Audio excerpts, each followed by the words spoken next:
Pakistan Peoples party کے ایک بہت بڑا اثاثہ ہو.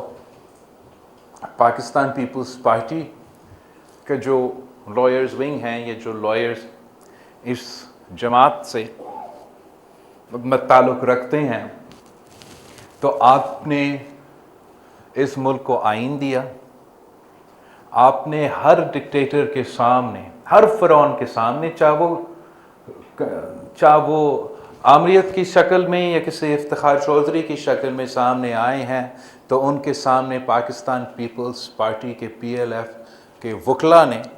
صف اول کا کردار ادا کیا اور ڈٹ کے مقابلہ کیا ہے. آپ کی محنت کی وجہ سے ہم نے اس پارٹی کی بنیاد رکھی. آپ کی خون پسینہ کی محنت کی وجہ سے ہم نے 1973 کی وفاقی جمہوری اسلامی آئین اس ملک کو دیا. آپ کی جدوجہد کے نتیجے میں ہم نے ضیاء الحق کی آمریت کے بعد جمہوریت بحال کیا. آپ کی جدوجہد کے نتیجے میں ہم نے مشرف کی آمریت کو شکست دی. اور آپ کو یاد ہوگا کہ ان زمانوں میں، اب تو بڑا مشہور ہے، ایک خاص ہینڈ شیک ہوا تھا. اور اس ہینڈ شیک کا وجہ کیا تھا؟ وجہ یہ کہ آپ نے چارٹر آف ڈیموکریسی سائن کیا. وجہ یہ کہ آپ نے طے کیا کہ جو تمام کالا قانون ہیں آپ ہمارا آئین سے مٹائیں گے اور 1973 کی جو آئین ہے اس کا اصل روح میں بحال کریں گے. تو وہ ہینڈ شیک ضروری تھا. وہ ہینڈ شیک اس لیے ضروری تھا کہ اگر اس کنسنسس کو توڑنا ہے، اگر اس جدوجہد میں کچھ گنجائش رکھنا ہے، تو ہمارا چیف صاحب کو ہم کھڑا کر دیں گے اور ریاست ہوگی ماں کی طرح. اور آپ نے دیکھا کہ کس طریقے سے پاکستان کے عوام کو اس سیاست سے نقصان پہنچا. میں تو شہید محترمہ بینظیر بھٹو کے الفاظ آج تک یاد کرتا ہوں. ہم دبئی میں بیٹھے ہوتے تھے تو بی بی کو آپ جیسے وکلا، PLF کے وکلا، پارٹی کے وکلا کال کرتے تھے کہ بی بی ہم نے چیف تیرے جانثار بے شمار بے شمار. تو بی بی ان زمانے میں کہتی تھی، میرے سامنے کہتی تھی کہ اگر ججز نے سیاست کرنا ہے، مجھ سے بات کرنا ہے، جلسے جلوس نکالنے ہیں، تو پھر وہ ججز پارٹی بنائیں، باقاعدہ سیاست میں آئے اور مجھ سے رابطہ کرے، بات کرے. اور ان زمانوں میں تو اس جو یہ ویژن ہے میرا سمجھ میں نہیں آتا کہ ہم تو مخالفت کر رہے ہیں، ہمارا مخالف کا جو مخالف ہے وہ بھی ہمارا. تو میرا تو اس عمر پہ تو سوچ یا نظر اسی تک پہنچ سکتا تھا. مگر اتنا دور شہید محترمہ بینظیر بھٹو دیکھتی تھی. اس کو وہ پتہ تھی کہ اگر ہم عدالت کو سیاسی جماعت کی طرح ٹرین کریں گے، عدالت سے سیاست کی امید رکھیں گے، تو اس کا نقصان آپ کا جمہوریت کا ہوگا، آپ کا آئین کا ہوگا، اور سب سے بڑھ کر ہمارے عوام کا ہوگا. آپ کو معلوم ہے کہ آپ کی 18ویں ترمیم میں شہید محترمہ بینظیر بھٹو کی جو وعدہ تھی کہ ہاں ہم 1973 کی آئین بحال کریں گے، ہم آمریت کو ختم کر کے جمہوریت واپس لے کر آئیں گے، ہم پارلیمان کی بالادستی کا بندوبست کریں گے. مگر وہ ناانصافی جو آپ نے دیکھا ہے، وہ ناانصافی جو شہید محترمہ بینظیر بھٹو خود بضابطہ خود ایک بیٹی کے طور میں کہ اپنی والد کا عدالتی قتل ہوا اور یہ عدالتوں سے ہمیں انصاف نہیں ملا، اس ایشو کا حل نکالنے کے لیے شہید محترمہ بینظیر بھٹو نے اپنے ہاتھوں سے ہمارے لیے تیار کیا ہے منصوبہ کہ جوڈیشل ریفارمز ہونا ہے. آج کا کانٹیکس میں نہیں. افتخار چودھری بھی افتخار چودھری نہیں تھا تب. وہ ان زمانوں میں PCO کے مطابق مشرف کے عدالت کا چیف جسٹس تھا جب COD سائن ہوئی. تب شہید محترمہ بینظیر بھٹو کی یہ منصوبہ بنی کہ اگر ہم نے پاکستان کے عوام کو انصاف پہنچانا ہے، اگر ہم نے اپنے عدالتی نظام درست کروانا ہے، تو پھر ہمیں ایک کانسٹیٹیوشنل کورٹ قائم کرنا پڑے گا، اور وہ کانسٹیٹیوشنل کورٹ کا ذمہ داری ہوگا کہ جو سیاسی کیسز ہیں، جو آئینی کیسز ہیں، جو questions of law pertaining to the constitution ہیں، وہ ہمارا شہید محترمہ بینظیر بھٹو کی ویژن کے مطابق کانسٹیٹیوشنل کورٹ کا ذمہ داری ہوگا۔ جو ججز کا اپوائنٹمنٹ کا پروسیس ہے، جو آپ سب کو یاد ہوگا کہ پہلے تو آئین کے مطابق وزیر اعظم کی مرضی، پھر obviously شہید محترمہ بینظیر بھٹو کی حکومت تھی 1993 سے لے کے 1996 تک، تو یہ فیصلہ کیا گیا ایک جوڈیشل ڈیسیجن سے کہ اب وزیر اعظم کی مرضی نہیں چلے گا، اب ہوگا مرضی چیف جسٹس کا۔ ساتھ ساتھ جب آپ نے اس کو درست کرنے کی کوشش کی 18ویں ترمیم میں، کہ باقی دنیا میں ہم یونائٹڈ اسٹیٹس کو دیکھتے ہیں،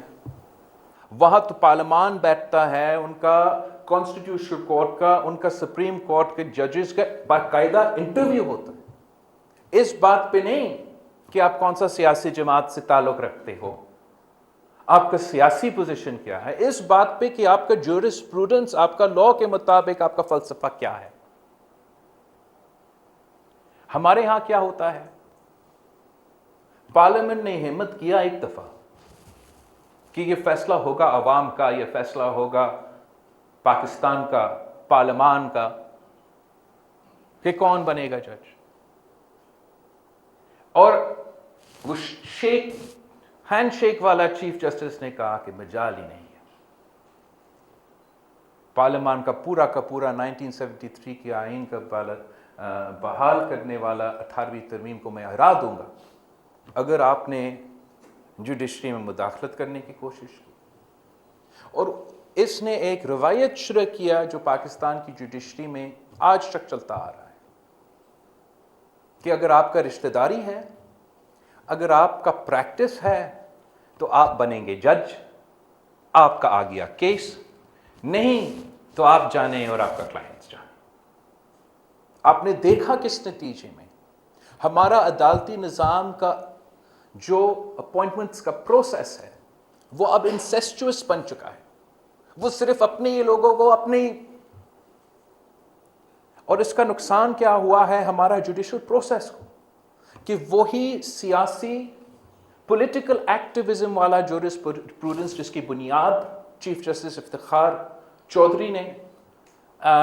ڈالا تھا، اس کا یہ ویژن کو کبھی کسی ثاقب نے تو کبھی کسی گلزار نے آگے لے کے چلا۔ اب اس کا نقصان آپ کا تو جب ہمیں وفاقی حکومت میں تھے تو ہم نے دیکھا کس طریقے سے، مگر یہ صرف آپ کا حکومت کا نہیں، جب میاں صاحب کا 2/3 اکثریت کا حکومت تھا تو وہ 58(2)B جو آپ نے صدر سے لیا تھا، پہلے وہ افتخار چودھری کے پاس کیا، اس نے گیلانی صاحب کے خلاف استعمال کیا، پھر وہ کھوسا صاحب کے پاس کیا، اس نے 58(2)B میاں صاحب کو کیا، اور so on and so on۔ اب سوال یہ بنتا ہے کہ اگر مجھے 50 سال تقریباً 45 اور آپ 45 بنتا ہے 50، مجھے 50 سال انتظار کرنا پڑتا ہے قائد عوام شہید ذوالفقار علی بھٹو کا عدالتی ریفرنس کا اتنا سنا، جہاں میں آج تک شکریہ کرتا ہوں چیف جسٹس عیسیٰ کو، منصور علی شاہ صاحب کو، اس تمام بینچ کو، کہ آخر کار جتنا بھی آپ نے ہمیں انصاف دیا، آپ نے قائد عوام شہید ذوالفقار علی بھٹو کے خلاف پورا مقدمہ کو جانبدار قرار دے دیا۔ مگر کیا اگر ایک سابق وزیر اعظم کو 50 سال ملتا ہے، بیٹی بھی وزیر اعظم ہو، 30 سال جدوجہد کرے اور اس کو بھی جواب نہ ملے، اور نواسا نے آ کے، یا نواسا بھی نہیں، صدر زرداری نے ریفرنس بھیج کے پھر بھی 10 سال آپ انتظار کرے، جب تک نواسی پورا خاندان نہ پہنچے اور آپ کا